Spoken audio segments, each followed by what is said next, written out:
உலகை எழுப்பும் ஞாயிறு அங்கே குடியிருப்பான். அவன் ஆனை முகத்தனின் அடியவர் மனத்தில் ஒளியாய் வந்து கொலுவிருப்பான்.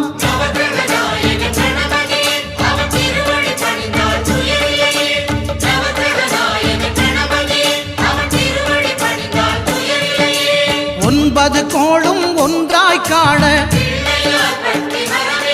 அங்கு கற்பகம் என்னும் கடவுளின் மெய்யில்